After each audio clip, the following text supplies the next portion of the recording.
if you guys have heard, or maybe you haven't, Roadkill has been canceled after 13 seasons, 167 episodes of pretty darn good video or television, or whatever you want to call it. We're done. And it's strange to say that out loud, because I gotta be honest, part of me was in denial. I expected this to happen. Everything ends, especially in the world of media. A single Reddit post ended one of the most iconic shows in automotive history. In November 2024, Mike Finnegan quietly responded to a 2-year-old Reddit thread. And within hours, the Roadkill community realized something had changed for good. What followed wasn't a farewell episode or a public announcement from MotorTrend Group, but silence. So what actually happened behind the scenes at Roadkill? And why did one of the most successful automotive shows end with a Reddit comment instead of a final chapter?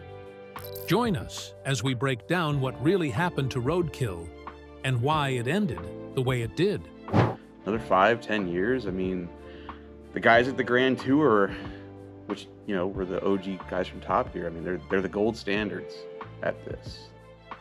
The intriguing origin. The origin story of Roadkill is the kind of tale that anyone who has ever accidentally done something great will immediately recognize. It was not planned or pitched to an executive who saw potential in the format. It simply started with 2 guys, David Freiberger and Mike Finnegan, who wanted to go on a road trip and decided to film it. In the first episode, the duo went to El Paso, Texas, spent $1,500 on a car, made it roadworthy, and drove it back to Los Angeles. Another catch was that they had to sell the vehicle on eBay Motors before returning to Los Angeles. That is the entire format right there, and it was established in the first episode by the people who made it, without any network executive telling them what it needed to be. Mike, in his 2017 appearance on the podcast The Muscle Car Place, recollected how he and David decided to film a road trip from El Paso, Texas to Los Angeles, California, and put the video on the magazine's YouTube channel. When the video became a hit, Hot Rod founded a production company called MotorTrend, and soon they officially launched Roadkill, which eventually earned a whopping 7 million subscribers.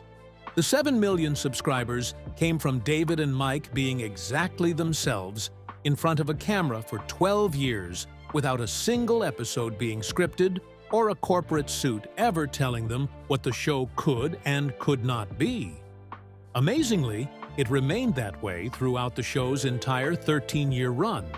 But while they had the freedom other show cast members didn't have, not everything was as easy as it looked, and eventually led to the end of the show. But before we get into that, let's talk about what made the show special. The chemistry that made Roadkill work has never been replicated. David was the Hot Rod magazine editor who knew the history of every vehicle he touched and brought a specific vocabulary of classic American automotive culture to every episode. Mike, on the other hand, was the technical staff editor who understood how things worked at a practical, hands-in-the-engine level, and whose instinct for creative mechanical problem-solving was the engine of every episode's most entertaining moments. Neither of them was performing a character.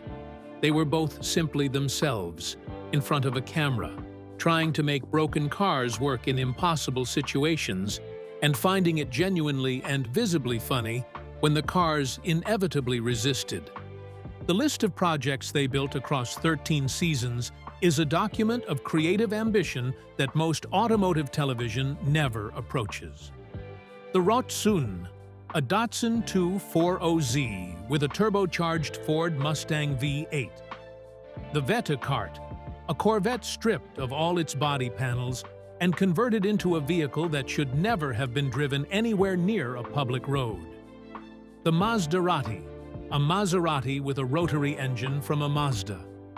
The Stubby Bob, a 1951 Chevy truck cut down to a wheelbase so short it could barely be parked in a straight line. The Dragoneer, the last project Freiberger filmed for the show, was a Jeep he took on because he simply liked the name. These were not projects designed by a committee trying to maximize engagement metrics. They were projects designed by two people who found them interesting and trusted that their audience would too. That trust was rewarded for 12 years. However, while everything seemed perfect on the surface, there were cracks beneath it all, and neither of them was aware. Let's uncover the first signs of trouble: the paywall that started killing the audience. While the series started out free to watch on YouTube, it didn't stay that way forever. MotorTrend eventually moved the show exclusively onto MotorTrend On Demand, its in-house streaming platform. Eventually, this became part of Discovery Plus, in the wake of Discovery's 2017 purchase of MotorTrend. The decision to move Roadkill from YouTube to a subscription streaming platform in March 2018 is the moment that most of the show's audience identifies as the beginning of the end, even if the end itself did not arrive for another 6 years. The audience that had built around the show on YouTube was not a casual audience. These were people who had been watching since the first episode, who had grown up with the show, who had told their friends about it, and brought new viewers into the community through the specific enthusiasm that comes from genuinely loving something. The fans did not stop caring about the show when it moved to a paywall, but a meaningful number of them stopped watching because paying a monthly subscription fee for a single show, regardless of how much they loved it, was a different proposition from watching it for free on YouTube. A lot of people thought that was David's fault, but it actually wasn't. In fact, he even fought to keep Roadkill on YouTube and vowed to create more content on Roadkill Garage for the streaming service. He understood that Roadkill's audience had been built on the specific accessibility of free YouTube content, and that the chemistry between the show and its viewers depended on frictionless access. He lost the argument. The corporate logic of a streaming subscription service generating recurring revenue per subscriber outweighed the creative logic of maintaining the audience relationship that had built the show's value in the first place.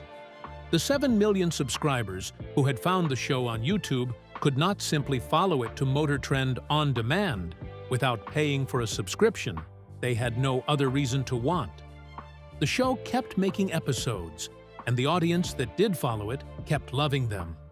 But the growth trajectory YouTube had provided was gone, and the replacement platform never matched what the original had delivered.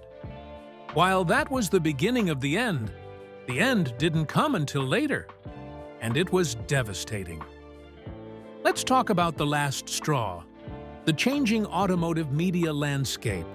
Roadkill premiered in 2012 into a very different media environment than existed by 2024. The evolution of automotive content and how audiences consumed it fundamentally changed what success looked like and how shows could survive. YouTube's growth as an automotive content platform created intense competition. When Roadkill started, automotive YouTube was still relatively niche. By 2024, individual YouTubers with minimal budgets were producing content that rivaled or exceeded Roadkill's viewership. Channels like Vice Grip Garage and countless others proved that audiences would watch authentic automotive content regardless of production polish. The streaming fragmentation meant Roadkill was competing not just with other automotive content, but with everything else in the entertainment landscape. MotorTrend Plus subscribers could watch Roadkill, but they could also watch Netflix, Disney+, HBO Max, and countless other platforms. The competition for viewer attention was exponentially more intense than when Roadkill premiered. Social media also changed how audiences discovered and engaged with content. TikTok and Instagram became primary discovery platforms, but Roadkill's long-form episodic format didn't translate well to short-form social content. Shows that could generate viral clips and social engagement had advantages that traditional episodic shows struggled to match. The automotive industry itself was changing in ways that affected content. The shift toward electric vehicles created uncertainty about the future of internal combustion performance content. While EV enthusiasm was growing, the traditional hot rodding and muscle car content that Roadkill represented faced questions about long-term relevance. Younger audiences had different automotive interests than older generations. Imports, drift culture, and modern performance cars attracted youth interest more than the classic American iron that Roadkill typically featured. The show's focus on vintage vehicles and traditional hot rodding, while beloved by its audience, limited its appeal to emerging enthusiasts. Advertising economics shifted dramatically. Traditional automotive advertisers, parts companies, tool manufacturers, oil companies faced budget pressures and changing priorities. The automotive aftermarket itself was evolving, with consolidation and market changes affecting which companies had marketing budgets for content sponsorship. The regulatory environment for automotive content also changed. What could be shown, what activities could be featured, and what legal disclaimers were required all became more restrictive. Content showing questionable legality activities, even in entertainment context, created liability concerns that corporate media companies increasingly avoided. Environmental concerns and social responsibility pressures affected automotive content. Shows featuring large displacement engines, poor fuel economy, and emissions questionable builds faced criticism from environmental advocates. While Roadkill's audience didn't care, corporate sponsors and platforms were increasingly sensitive to environmental perception. The death of car magazines and traditional automotive media removed the institutional support that had nurtured Freiberger's career and Roadkill's creation. Hot Rod magazine circulation declined, automotive journalism jobs disappeared, and the entire ecosystem that supported automotive media contracted. Roadkill existed in a shrinking traditional media world while new media exploded around it. Competition from other automotive shows intensified. MotorTrend itself had dozens of automotive shows competing for the same audience. Discovery Plus had automotive content. YouTube had thousands of channels. Netflix and Amazon occasionally featured automotive shows. Roadkill was competing against an overwhelming amount of content for limited viewer attention. The changing landscape made Roadkill's traditional format seem increasingly antiquated. What had been innovative in 2012, automotive content optimized for online streaming, was standard by 2024. The show's competitive advantages had eroded as the market caught up and surpassed what Roadkill offered. These environmental changes might have been survivable if they'd occurred gradually, but they accelerated rapidly, especially post-COVID. The media landscape of 2024 was almost unrecognizable compared to 2012, and Roadkill's format hadn't evolved enough to remain competitive. But that wasn't the last straw. Let's talk about what eventually led to the cancellation of the show. The corporate debt that made the decision for everyone. Warner Brothers Discovery, the company that absorbed MotorTrend through the chain of acquisitions and mergers that followed Discovery's initial 2017 investment, was carrying $41 billion in debt when the decisions that ended Roadkill were being made at the executive level. Ryan Brute, an automotive industry insider, posted on Instagram when the news broke, acknowledging that the entire MotorTrend production company had been shut down by Discovery and WB, and noting that $41 billion in debt made it not entirely surprising, while still being very sad.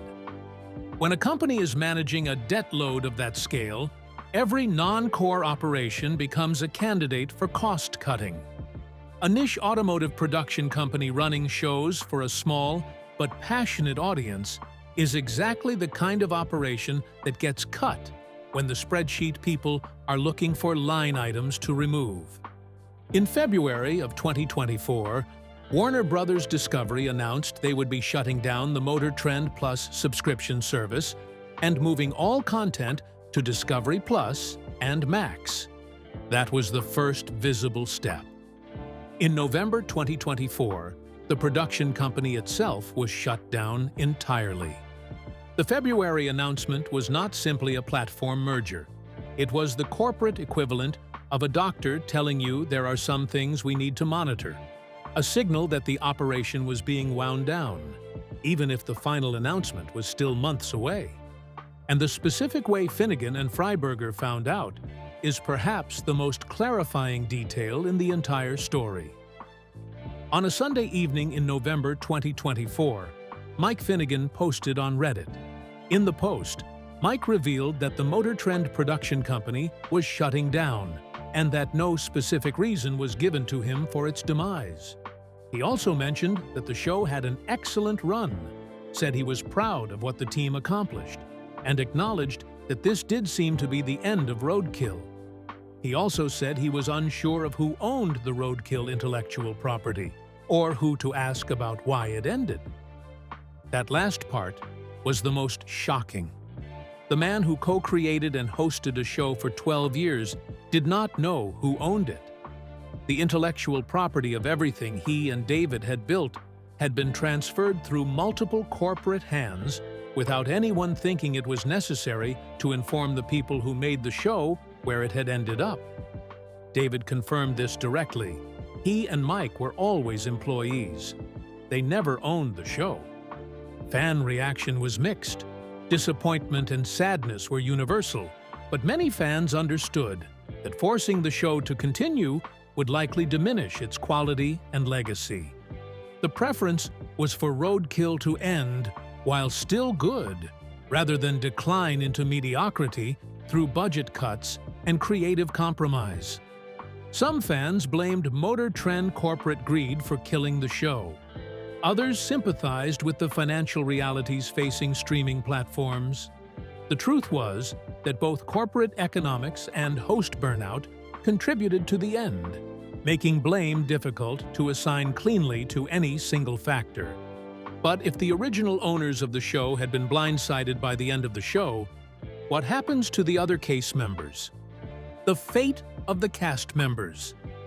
The end of Roadkill was not just the end of the two hosts' television arrangement, it was the end of a production infrastructure that had employed writers, producers, editors, videographers, and technical support for years across multiple shows. Every episode of Roadkill that looked like two guys messing around in a parking lot with a broken car was actually the product of a professional production team working to make that spontaneity visible and comprehensible to an audience that was not physically present. The technical editors who cut the footage. All of those people's jobs ended when the production company shut down. But despite the abrupt end and the complexity of the entire situation, Mike was not going to sit around and watch his hard work go down the drain. The most important thing Mike Finnegan said in the Reddit post that ended Roadkill was not the announcement that it was over. It was the thing he said in a comment underneath David's video response. "This is not the end. This is see you later. We got this, dude." The possibility of Roadkill returning in some form remained theoretically possible. MotorTrend owned the IP, and corporate entertainment is littered with revivals and reboots. However, both David and Mike would need to want to return, and the economics would need to work, making any revival uncertain at best. The question of intellectual property is the key obstacle to any revival. If Warner Brothers Discovery retains the Roadkill name and brand, Mike and David cannot simply start making Roadkill episodes on their YouTube channels. What they can do is make content that is functionally identical to Roadkill. The intellectual property question will be irrelevant when they build something new that they own from the beginning. The legacy of what they built is worth celebrating over. Roadkill influenced countless automotive content creators and proved that authentic grassroots car culture content could succeed at a professional level. The show demonstrated that audiences wanted to see real builds, real problems, and real solutions, rather than just polished automotive entertainment. Other creators have also stepped into the void Roadkill left, producing similar content independently or through other platforms. The format and approach Roadkill popularized continued through spiritual successors, even if the actual show was done. The automotive YouTube landscape that Roadkill helped create is now the environment into which Mike and David will return as independent creators. The chemistry that made the show work does not belong to Warner Brothers Discovery. The knowledge does not belong to them. The audience relationship that 12 years of genuine, unscripted car content built does not belong to them either. The only thing the corporate entity owns is the name, and names are replaceable. David has continued with other MotorTrend projects while expanding his independent work. His understanding of automotive media and deep industry relationships positioned him for ongoing success, regardless of Roadkill's end. The conclusion of one show wasn't career-ending for someone with his experience and credibility. The real reason Roadkill ended is the same reason that most genuinely good things end in the media industry. Not because the audience stopped watching, or because the chemistry between the hosts faded, and not because the format ran out of road, but because the corporate entity that owned the show faced financial pressures that had nothing to do with the show's quality or commercial performance, made a cost-cutting decision, and did not consider it necessary to explain that decision to the people who had spent 12 years building the value that was being cut. Do you think there is a version of this where the show would have survived if it had stayed on YouTube and never moved to a subscription service? And when Freiberger and Finnegan inevitably return with something new on their own channels, do you think they can recreate what made Roadkill special? Or does the specific magic of that show belong to the specific circumstances that built it? Drop your answer in the comments.